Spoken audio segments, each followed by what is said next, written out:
말라기서는 구약 시대에 마지막으로 세움을 받은 선지자입니다. 그리고 구약 성경의 맨 끝에 있는 책이기도 합니다. 그럼 이때쯤 와가지고는 구약 교회가 이 말라기 시대쯤 와가지고는 얼만큼 아름다워지고 얼만큼 영광스럽고 또 그렇게 성숙했는가. 그런데 우리가 말라기서 1장 6절을 보면은 내 이름을 멸시하는 제사장들아, 이렇게 시작이 됩니다. 내 이름을 멸시하는 제사장들아. 자, 왜 하나님이 이렇게 말씀했냐면 말라기 시대에 와가지고는 말이죠. 예? 그 1장 7절에 보면은 너희가 더러운 떡을 나의 단에 드리고도 말하기를 우리가 어떻게 주를 더럽게 하였나이까 하는도다. 이는 너희가 주의 상은 경멸히 여길 것이라 말함을 인함이라. 만군의 여호와가 이르노라. 너희가 눈먼 희생으로 드리는 것이 어찌 악하지 아니하며 저는 것 병든 것으로 드리는 것이 어찌 악하지 아니하냐. 이제 그것을 너희 총독에게 드려보라. 그가 너를 기뻐하겠느냐, 너를 간합하겠느냐. 자, 여기서 우리가 유념할 점은 이들은 하나님 앞에 예배를 드렸다는 겁니다. 예배를 안 드린 것이 아니라 예배를 드렸는데 눈먼 것, 병든 것, 다리 부러진 것 어차피 폐기 처분해야 될 이런 것을로 드렸다는 겁니다. 이건 뭘 말하냐면 이것은 이제 하나님의 말씀에다가 가감을 했다는 그런 것이 되는 겁니다. 이 복음이 변질이 됐다는 말씀입니다. 바로 지금 그 드려지는 이 제물은 흠없는 어린 양 되시는 예수 그리스도에 대한 이제 모형인데, 이 상징인데, 그래서 흠이 없는 걸 고르고 골라서 그래서 드리라 했는데 이들은 고르고 골랐어요. 근데 반대로 병들고 말이죠, 눈 멀고 쩔뚝발이가 되고 이런 것을 골라서 마지못해 드렸다 이 말입니다. 이것이 예배가 형식적이 돼버리고 그리고 복음이 변질이 됐다. 여기에 근본적으로 우리가 놓치지 말아야 될 것은 복음이 변질이 됐다는 말입니다. 그러고도 제사장들은 말이죠, 예? 내 이름을 멸시하는 제사장들아, 하나님이 책망하시니까 뭐라고 말하면 우리가 언제 주의 이름을 멸시하였나이까, 그런 줄도 모르고 있다는 말입니다. 우리가 성경을 상고하다가 그 도달하게 되는 결론은 말이죠, 분명히 잘못하고 있으면서도 잘못하는 줄을 모르고 있다는 말입니다. 그러니까 구약에 등장하는 많은 그 우리가 말하는 거짓 선지자들이 자신들이 거짓 선지자라는 것을 본인들이 알고 있었을까? 난 거짓 선지자야. 그렇지만 내가 이렇게 백성들 앞에 참 선지자인 척 해야지. 이랬을까? 아니면 자기 자신도 쏟고 있었을까? 자기 자신도 자신이 거짓 선지자인 줄을 모르고 말이죠, 하나님의 말씀을 바로 증거하지 못하고 있다는 걸 모르고 말이지. 이게 더욱 이제 무서운 일이라 이 말입니다. 우리 주님이 십자가상에서도 저들의 죄를 저에게 돌리지 마옵소서, 저들이 하는 일을 알지 못함이니이다. 스데반 집사도 돌에 맞아 죽으면서 같은 기도를 했습니다. 저들이 하는 일을 알지 못한다. 예, 이게 문제입니다. 우리도 오늘날 모두가 다 하나님 중심이고 말씀 중심이고 정말 이제 다 잘하고 있는 줄로 알고 있다 이 말이에요. 그런데 하나님이 나를 보실 때 어떻게 보고 계실까? 그것이 계시록 2, 3장에 나오는 7 교회에 대한 말씀입니다. 예. 그들은 다 잘하고 있는 줄 알았지만은 주님이 보실 때 가장 여러 가지 모양으로 거기에 등장하는 걸 보게 됩니다. 그래서 말라기 시대에 와서 하나님께서 이렇게 말씀합니다. 만군의 여호와가 말하노라. 너희가 내 단 위에 헛되이 불사르지 못하게 하기 위하여 너희 중에 성전물을 닫을 자가 있으면 좋겠도다. 내가 너희를 기뻐하지 아니하며 너희의 손으로 드리는 것을 받지 아니하리라. 차라리 저 성전물을 좀 닫을 자가, 못지를 할 자가 있으면 좀 좋겠다. 이 점은 말라기서에만 나오는 말씀은 아닙니다. 이사야서에서도 그런 말씀이 나옵니다. 1장에 말씀하십니다. 너희가 내 앞에 보이러 오니 그것을 누가 너희에게 요구하였느냐? 너희의 무수한 재물이 내게 무엇이 유익하뇨? 나는 수양의 본제와 살긴 짐승의 기름에 배불렀고 나는 수송아지나 어린 양이나 수염소의 피를 기뻐하지 아니하노라. 너희의 무수한 재물이라고 말씀합니다. 그러니까 이 사람들은 예배를 안 드린 게 아니에요. 부지런히 드렸어요. 예? 부지런히 모였다 이 말이에요. 그리고 계속 본제를 드렸어요. 그런데 이 하나님께서는 내게 보이려 그냥 내 마당만 밟을 뿐이니라. 그리고 그것이 도리어 내게 무거운 짐이라 이렇게 말씀합니다. 그 원인이 어디에 있는가?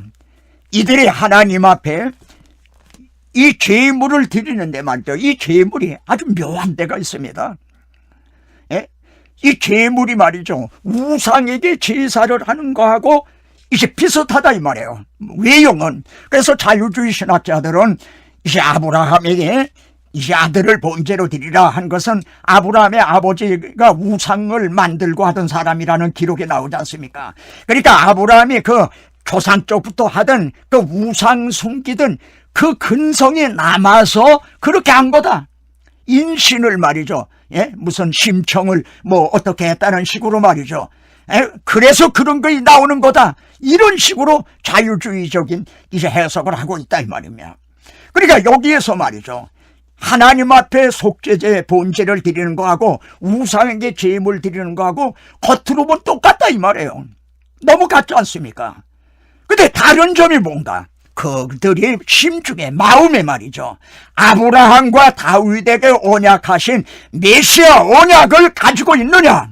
이 중심에 그걸 가지고 있느냐? 그러면서 드릴 때 그것이 아벨의 제사처럼 연락이 되고 그렇지 않을 때는 가인의 제사처럼 받아들여지지 않는다 이 말입니다. 근데 이들이 이사야 당시에도 그 하나님 앞에 부지런히 드렸지만 메시아 언약을 망각한 채 우상 숭배를 하듯 하다 이 말이에요. 그리다 멸망을 한 겁니다. 뭐 하나님 앞에 제물 안 드려서 멸망한 거 아닙니다. 이렇게 이제 우상 숭배하듯 메시아 언약을 이제 망각했기 때문에 이 말라기 시대에 와서 바로 메시아 언약을 망각했다는 것이 눈먼 거, 병든 거, 이제 절뚝발이 이런 것을 드렸다는 그 말씀하는 것이 이것을 드러내기 위해서입니다. 만일 저들이 메시아 언약을 정말 바로 지키고 있었다고 복음을 바로 보수하고 있었다고 하면 그 흠없는 것을 말이죠 골라서 드렸어야 되지 않겠습니까? 그래서 1장 마지막에 가서는 때 가운데 숫것이 있거늘 그 소원하는 일에 흠 있는 것으로 사기하여 내게 드리는 자는 저주를 받으리니 이렇게 말씀이 나옵니다. 때 가운데 그들은 목축업을 하기 때문에 수백 마리 수천 마리 이렇게 때가 있어요. 근데 그 중에서 골고 골라 병든 것 이걸 드렸다는 거는 이거는 이들이 신앙이 완전히 타락했다는 걸 나타내고 있는 겁니다. 자, 이 말씀을 잠깐 문맥을 통해 보면 말이죠. 하나님께서는 그래 그 띠 가운데 한 마리 양 그게 아까우면 그만둬라. 차라리 송전문을 닫을 자가 있으면 좋겠도다. 그리고 여기에서 단용을 하셨던가요? 내 아버지께서 이제까지 일하시니 나도 일한다는 걸 하나님은 포기하셨나요? 그게 아니라 말라기서 다음에 나오는 복음서는 보라 세상 죄를 지고 가는 하나님의 어린 양이로다.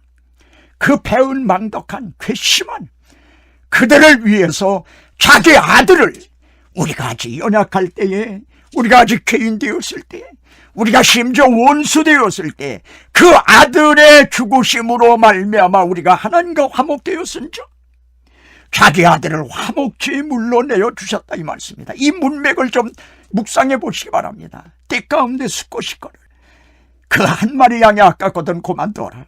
예. 자, 여기에서 말라기 3장 1절을 보면은 만군의 여호와가 이르노라 보라 내가 내 사자를 보내리니 그가 내 앞에서 길을 예비할 것이요. 말하자 여기에서도 길 예비자가 먼저 등장하게 될 걸 말씀하면서 또 너희가 구하는 바 주가 호련히 그 전에 이 말이니 곧 너희의 사모하는 바 언약의 사자가 임할 것임이라 하고 말라기서에는 그리스도가 언약의 사자라고 표현이 되어 있어요. 이거는 아브라함에게 언약하시고 다윗에게 언약하셨던 언약의 사자가 먼저는 길 예비자가 길을 예비하고 그리고 언약의 사자가 등장하게 된다. 그리고 4장에 가서는 앞에서도 우리가 생각한 이제 본 바대로요. 4장 2절에 내 이름을 경외하는 너희에게는 의로운 해가 떠올라서 치료하는 광선을 바라리니 너희가 나가서 외양간에서 나온 송아지같이 기뻐 뛰리라. 의로운 해가 떠오른단 말입니다. 이 동방 해돋는 편에 진칠자는 유다진기라. 거기에서부터 유다지파를 통해 의로운 해가 떠올라서 치료하는 광선을 바라리니, 그러니까 빛이 있으라 하시던 하나님께서 그리스도의 얼굴에 있는 그 영광의 광채를 우리 마음에 비춰주셨느니라, 이렇게 말씀을 합니다. 이 말라기서는 이제 마지막에 말이죠. 이제 내가 와서 조주로 그 땅을 칠까 하노라. 이 조주로 끝납니다. 그런데 이 점을 사도 바울은 갈라디아서에서 예수 그리스도께서 우리 대신 조주를 받은 바 되사 그렇게 말씀하고 있어요. 왜 바울은 예수 그리스도께서 조주를 받으셨다 이렇게 말씀하고 있는가? 바울이 복음을 증거하니까 말이죠. 사람들은 이제 유대인들은 뭐라고 비난했느냐면 예수가 십자가에 못 박혀 죽지 않았느냐. 근데 신명기에 보면 나무에 달린 자마다 조주를 받은 것이라 그렇게 말씀하고 있단 말이야. 봐라 말이야. 신명기를 봐라. 나무에 달려서 저렇게 죽는 건 조주를 받아서 죽는 것이라고 그러지 않았느냐. 이렇게 비난을 했단 말이야. 그러니까 바울이 그렇다. 조주를 받아서 죽은 것이다.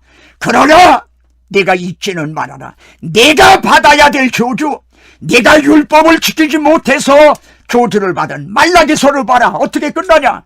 조주로 땅을 칠까 하노라. 조주를 받게 된다. 그런데 내가 받아야 될 조주를 대신 받으신 것이다. 우리가 에발산하고 그리심산 두 산에 6지파씩 나누어 서서 에발산에서는 조주를 말하고 그리심산에서는 축복을 말하라.